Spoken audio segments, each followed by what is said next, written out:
Bien amigos, estamos escuchando de fondo a los Chopjas con el caso Guayanay, ¿no? Este caso tan emblemático pues de estos abusos que existían en las haciendas, ¿no? Y al final pues a estas personas que hacen justicia vienen pues las autoridades y no son comprendidos, ¿no? Una historia muy interesante. Hoy tenemos un programa muy bonito. Vamos a hablar con un literato, historiador, investigador peruano reconocido. Estamos hablando de Francisco León, a quien le damos la más cordial bienvenida. Muy buenas tardes, maestro Francisco León. Aló. Sí. Muy buenas tardes, Jorge. ¿Qué tal? Sí. Un gusto estar nuevamente en tu programa. Un saludo para todo el público de Contracultura. Gracias, maestro. Gracias. Sí, efectivamente, con el maestro León pues hemos tenido algunas entrevistas y siempre hemos hablado de distintos temas, ¿no? Y en este caso, hoy vamos a hablar pues de un evento muy importante para la historia del Perú, ¿no? Estamos hablando de la reforma agraria, ¿no? Y sobre todo la reforma agraria de Velasco, ¿no? Porque ya nos va a explicar el maestro sobre la reforma agraria. Y Huancalica pues también la ha vivido, ¿no? Así que empezando ya con la entrevista, maestro Francisco León, por favor, explíquenos qué es la reforma agraria o qué fue la reforma agraria. Bueno, la reforma agraria realmente para mí ha sido el gesto político más trascendental que mayores consecuencias ha tenido en la historia del Perú contemporáneo, ¿no? La reforma agraria puso fin realmente a un proceso que se inició en la conquista del Perú, que fue el sistema de hacienda, ¿no? El sistema de expropiación de tierras de los derrotados, donde unos pequeños grupos de españoles eran dueños de todo el Perú, ¿no? Ese sistema, lamentablemente, con la República, la mal llamada República, se incrementó. Entonces la toma de tierras de comunidades amparados ya en argucias legales fue mayor, ¿no? Entonces, ¿qué pasaba con toda esa gente que vivía en las haciendas, no? Entonces, también como mencionamos, José Carlos Morete explica que el sistema de haciendas en el Perú ha sido lo que ha impedido el desarrollo del burgo, de la ciudad, y por ende, el desarrollo de la ciudadanía. Una persona que vivía en una hacienda que lo llevaban por el sistema de enganche, por ejemplo, para que trabaje ahí, que terminaba endeudada con el hacendado, que no podía salir de ahí, no tenía derechos de ningún tipo, no tenía ni educación, ni buena salud, ni nada, ¿no? Entonces, como te digo, este sistema ha sido muy perjudicial, el sistema de haciendas, por eso que somos todavía un país adolescente del que se quejaba Luis Alberto Sánchez, ¿no? Porque el Perú es un país joven todavía. Te das cuenta, recorre las costas del norte del Perú, las ciudades se ven jóvenes, se ven precarias, y la ciudadanía en general, ni qué decir, porque no estamos acostumbrados a ser ciudadanos, a ejercer nuestros derechos y nuestros deberes de una manera consciente, ¿no? Entonces, incluso culpan a que estamos buscando un Inca todavía. Yo creo que más que el Incario, ese problema viene del sistema de Hacienda, ¿no? Bien, entonces la reforma agraria, la ley de reforma agraria justamente acabó. Cambia eso. Es decir, en un primer momento arrastramos todas las taras colonialistas, ¿no? Que se instalan como haciendas en este Perú contemporáneo, y la reforma agraria es acabar con ese sistema, ¿no? La reforma agraria le da legalidad a eso en realidad, porque ese proceso se inició en Cusco.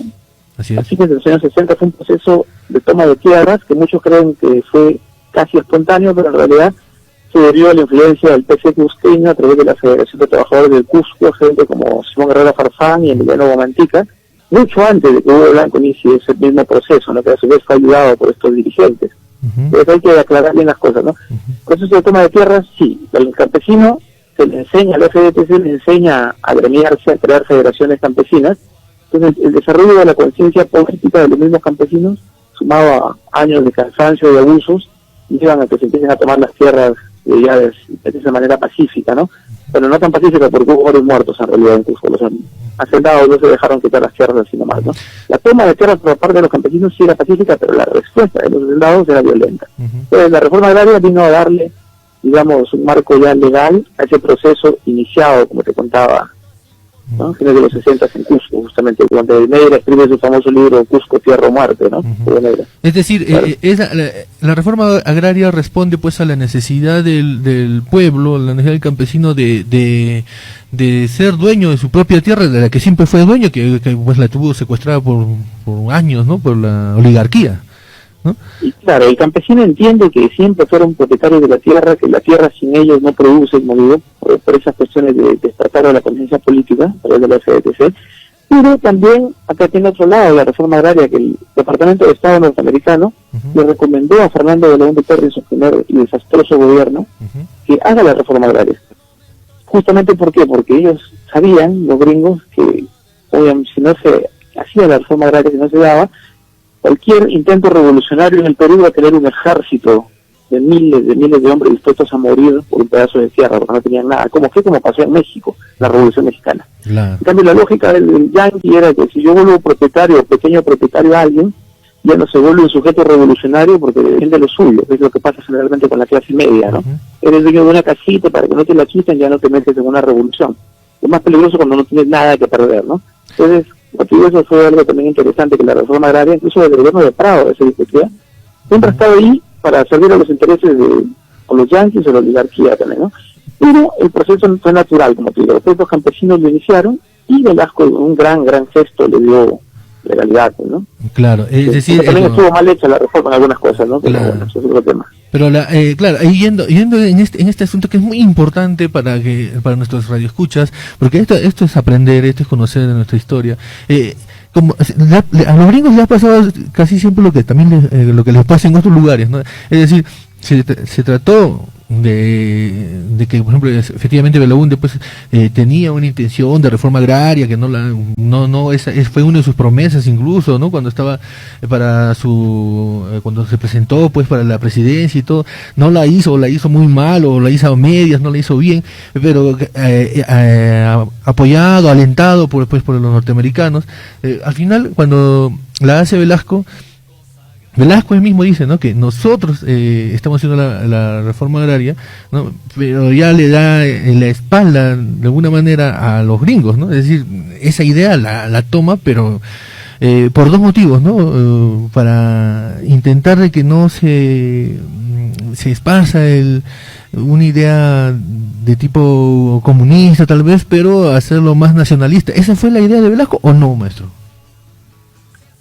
Claro, justamente también varios sociólogos han dicho que si no hacía Velasco la reforma agraria, Sendero Luminoso hubiese probablemente tenido un ejército a su servicio, ¿no? Velasco lo que decía, lo que hizo, intentó darle fue un sesgo nacionalista a la reforma agraria, lo cual también me parece bien, y bueno, Velasco era militar y no quería que se infiltren ideas comunistas en el pueblo, no, por eso que él sinamos, obviamente.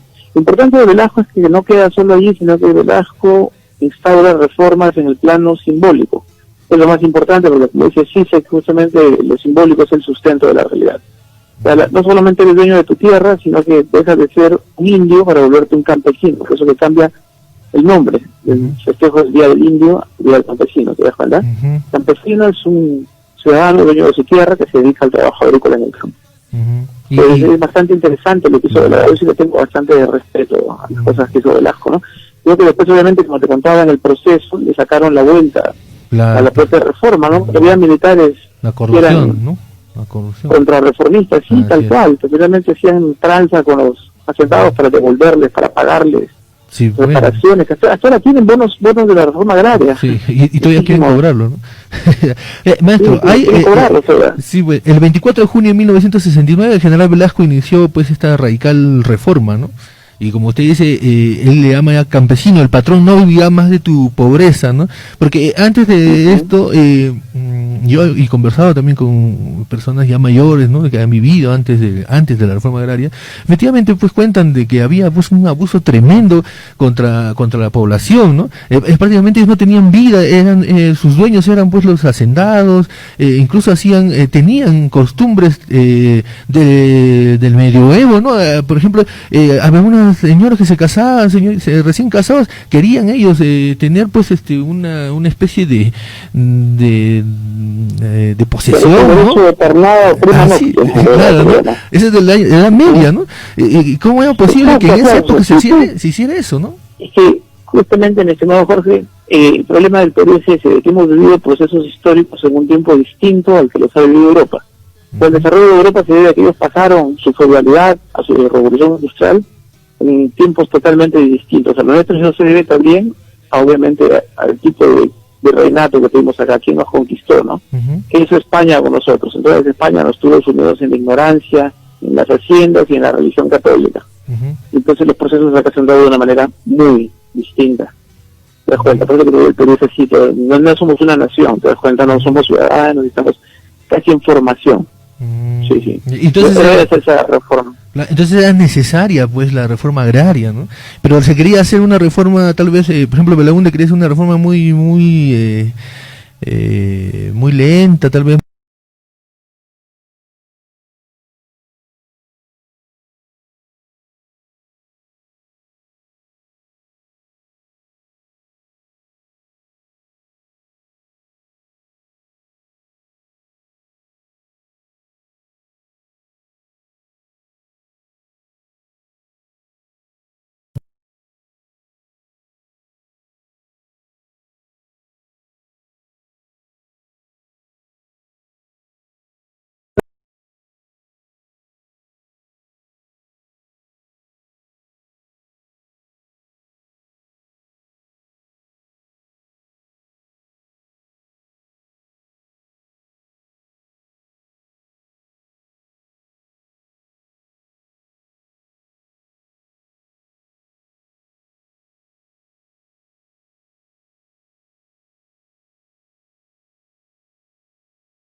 La gente le gusta que todos vean solamente basura, todos los titulares manejados por el diario El Comercio hablan de la Foquita Farfán, la Jaira Plasencia, sí, ¿no? trampa, o sea, esos son los titulares.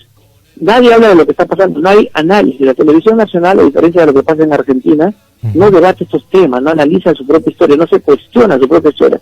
Y no puede cuestionar lo que no conocen. Entonces la idea es que no conozcan nada y el entretenimiento. Entonces lo único que queremos, el objetivo de la vida es entretenerse y consumir.